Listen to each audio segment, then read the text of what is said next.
सभी साथियों को जय भीम।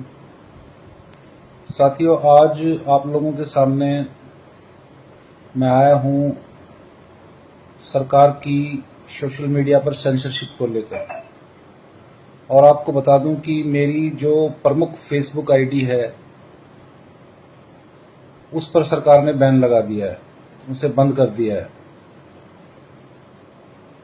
उस फेसबुक प्रोफाइल में मेरे लगभग 42,000 फॉलोअर्स थे तथा उस फेसबुक प्रोफाइल के माध्यम से मैं हरियाणा में होने वाले अनुसूचित जाति समाज के लोगों के ऊपर जो अत्याचार हो रहे थे, उत्पीड़न हो रहे थे, जो भेदभाव की घटनाएं हो रही थी, उन मामलों को प्रमुखता से उठाने का काम कर रहा था। और जब हम समाज में अत्याचार भेदभाव के मुद्दों को उठाते हैं तो निश्चित तौर पर हमें सरकार के खिलाफ भी बोलना पड़ता है, हमें पुलिस के खिलाफ भी बोलना पड़ता है। अब हालिया जो सरकार ने मेरी आज सुबह फेसबुक आईडी बंद की है, उसका तात्कालिक कारण भाटला सामाजिक बहिष्कार प्रकरण है। भाटला सामाजिक बहिष्कार प्रकरण में हाल में ही सुप्रीम कोर्ट ने एक जांच कमेटी गठित की थी हरियाणा से बाहर के पुलिस अधिकारियों की। तो पिछले महीने वो सुप्रीम कोर्ट की जो गठित टीम थी, उन्होंने हांसी के जो रेस्ट हाउस है वहां पर आकर अपना डेरा जमाया था तथा वहीं पर जो भाटला सामाजिक बहिष्कार प्रकरण से जुड़े दोनों पक्षों के गवाहों हैं उनके बयान दर्ज किए थे। तो इस जांच टीम ने जो जांच की थी, उसके बाद गांव में जो हालात थे वो थोड़े से तनावपूर्ण हो गए थे, हालात थोड़े से खराब हो गए थे, जिसके चलते गांव में हमारे एससी समाज के कुछ लोगों ने गांव से पलायन भी किया था। और उससे पहले मैं बताऊं, जिस दिन जांच टीम की जांच का आखिरी दिन था, उस दिन शाम को मैं रेस्ट हाउस गया था टीम को कुछ दस्तावेज सौंपने, और वहां पर जो भाटला सामाजिक बहिष्कार के कुछ आरोपी थे उन लोगों ने मुझे वहां पर थ्रेट करने का काम किया था। मीडिया कर्मियों के सामने ये कहने का काम किया था कि इस वकील ने और मीडिया वालों ने हमारे गांव का माहौल खराब किया हुआ है और इसको हम जिंदा जलाएंगे। तो इस बारे में मौके पर जो भाटला समाज के पीड़ित थे उन्होंने पुलिस में शिकायत भी दी थी, लेकिन पुलिस ने उसमें कोई एक्शन नहीं लिया। इसके बाद जांच टीम के सामने भाटला का एक पीड़ित और बयान दर्ज कराने आता है, और रेस्ट हाउस के सामने जाट धर्मशाला में 2-3 भाटला सामाजिक बहिष्कार के आरोपी बैठे हुए थे, और उन्होंने भी उस पीड़ित को धमकाने का काम किया और ये कहा कि हम यहाँ पर इसलिए बैठे हैं कि हमें ये पता करना है कि कौन कौन से भाटला के दलित हमारे खिलाफ बयान देने आ रहे हैं और हमारे आसपास फटकने पर उनकी टांगे काटी जाएंगी। एज इट इज बात उस पीड़ित ने रेस्ट हाउस में जाकर टीम के सामने बताई। टीम ने पुलिस की सहायता से उन दोनों आरोपियों को अपने पास बुलाया, उनसे पूछताछ की, जहां पर उन्होंने कबूल किया कि हाँ, हमने गलती से ऐसा कह दिया था। तो टीम ने कहा कि कल को तुम किसी को जान से मारकर ये कह दो कि हमसे गलती हो गई है। तो टीम ने उसी टाइम थाना शहर हांसी के एसएचओ को बुलाकर उन दोनों आरोपियों को उनके सुपुर्द किया और एफआईआर दर्ज करने के आदेश दिए। तो इस मामले में एफआईआर भी दर्ज हुई, लेकिन पुलिस ने टीम के आदेशों को ठेंगा दिखाते हुए दोनों आरोपियों को रात को ही छोड़ दिया।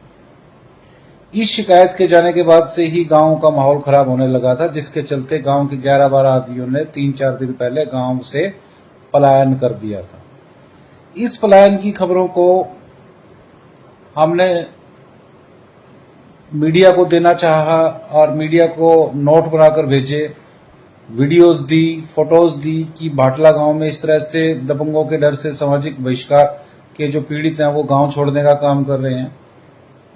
तो हांसी पुलिस के एसपी के आदेश पर वहां के जो पब्लिक रिलेशन ऑफिसर थे उन्होंने हांसी के सभी प्रिंट मीडिया और इलेक्ट्रॉनिक मीडिया यूट्यूबर्स को बुलाकर उनको थ्रेट करने का काम किया, धमकाने का काम किया कि भाटला सामाजिक बहिष्कार से संबंधित कोई भी खबर या रजत कल से संबंधित कोई भी खबर अखबार में या सोशल मीडिया पे नहीं चलाई जाएगी या यूट्यूब पे नहीं चलाई जाएगी। तो अब हमारे पास कोई और विकल्प बाकी नहीं था जब मीडिया ने पैर खींच लिए। हालांकि हमारी कुछ खबरें हांसी हिसार से बाहर के जो अखबार थे उन्होंने छापी थी और उन खबरों को, अखबारों की कटिंग्स को हम सोशल मीडिया पर प्रमुखता से जगह दे रहे थे, उनको छाप रहे थे, पब्लिश कर रहे थे, पोस्ट कर रहे थे। तो पिछले 4-5 दिन से मेरी जो प्रमुख फेसबुक आईडी थी उस पर मैंने भाटला से संबंधित जो खबरें हैं, अखबारों की कटिंग है, वो पोस्ट करने का काम कर रहे थे। तो सरकार को इस बात से बड़ी परेशानी थी कि हमारी तमाम रिस्ट्रिक्शन के बावजूद भी भाटला की खबरें भाटला और हांसी से बाहर कैसे निकल रही हैं, लोगों तक कैसे पहुंच रही हैं। तो आज सुबह उठकर एक पोस्ट करता हूं और मैंने पोस्ट की तो मैंने देखा 1 घंटे बाद भी उस पर कोई रिएक्शन नहीं आया है। तो मैं नोटिफिकेशन में गया तो नोटिफिकेशन में मैंने देखा कि मेरी जो नोटिफिकेशंस हैं उन नोटिफिकेशंस में लिखा हुआ था कि आपकी कुछ चुनिंदा पोस्टों को फेसबुक ने बैन किया है, रिस्ट्रिक्ट कर दिया है। उसके पीछे कारण ये दिया गया है कि हरियाणा सरकार के लीगल इन्फोर्समेंट डिपार्टमेंट ने फेसबुक को रिक्वेस्ट भेजी थी कि इन पोस्टों को रोका जाए। तो देखिए, हमारी पोस्टों को रोकने के लिए हरियाणा सरकार का जो लीगल डिपार्टमेंट है वो फेसबुक को चिट्ठी भेज रहा है, ऑनलाइन मेल भेज रहा है कि इसकी पोस्टों को रोक दीजिए, क्योंकि कारण ये दिया जा रहा था कि ये हमारी सरकार की पॉलिसीज के खिलाफ है और मानवाधिकार के खिलाफ है।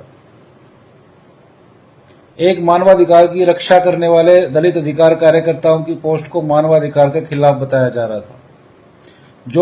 और सबसे दुख की बात यह है कि ये रिक्वेस्ट भेजने वाले वो लोग हैं जो सबसे ज्यादा हरियाणा में मानवाधिकार का उल्लंघन करने वाले हैं।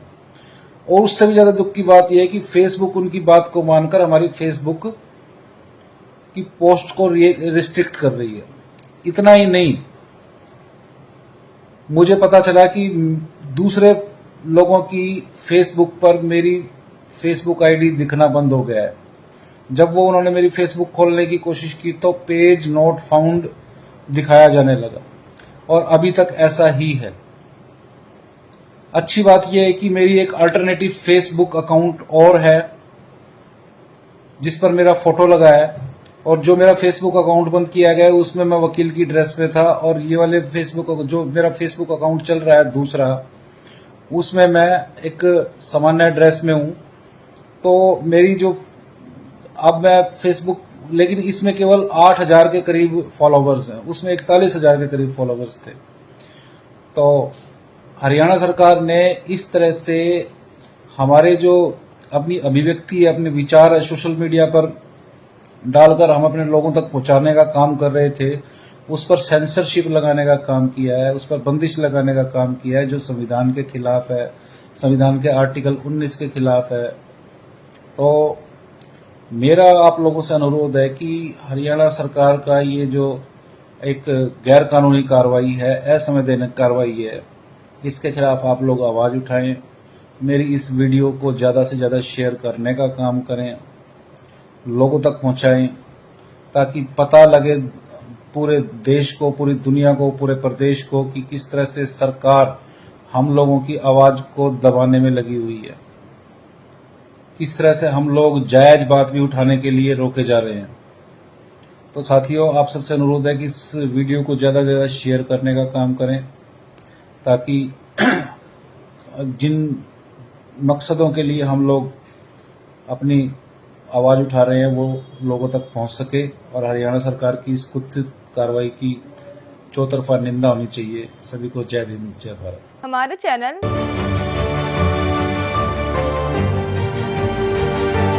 लाइक, शेयर, सब्सक्राइब देखना मत भूलिएगा। जय भीम, जय भारत, जय संविधान, नमो बुद्धाय। धन्यवाद। चैनल आर्थिक समस्या से गुजर रहा है। अगर आप बहुजन समाज में बाबा साहेब अम्बेडकर और तथागत बुद्ध की विचारधारा को अधिक से अधिक लोगों तक पहुंचाना चाहते हैं तो हमें आर्थिक सहयोग प्रदान करें, ताकि हम अपने चैनल के माध्यम से देश विदेश में समता, बंधुता, एकता और संवैधानिक अधिकारों को ज्यादा से ज्यादा लोगों तक पहुंचा सके। आप अपनी सहायता राशि नीचे लिखे खाते में जमा करा सकते हैं। खाता धारक गौतम रत्ना, खाता संख्या 3169576865 IFSC कोड SBIN 0060336, बैंक भारतीय स्टेट बैंक। आप हमारे बैंक खाते का विवरण स्क्रीन पर भी देख सकते हैं। जय भीम, जय भीम। मैं गौतम रत्ना गौतम फिल्म्स प्रोडक्शन में आपका स्वागत करता हूं। आप हमारे प्रोडक्शन हाउस के अंदर अपना कैरियर बना सकते हैं as a film director, as a producer and actor and actress and editor and cinematographer also. अगर आपको फिल्म से रिलेटेड कुछ भी प्रोजेक्ट आपको बनवाना है तो हमारे पास में पूरा सेटअप है, जिसमें फिल्म कैमरा है, शूटिंग लाइट्स है और एडिटिंग है। सारा A to Z एक ही जगह पर आपको हमारे यहाँ पर मिल जाएगा। तो दोस्तों, आप हमें कांटेक्ट कर सकते हैं हमारे नंबर्स पर 9810085714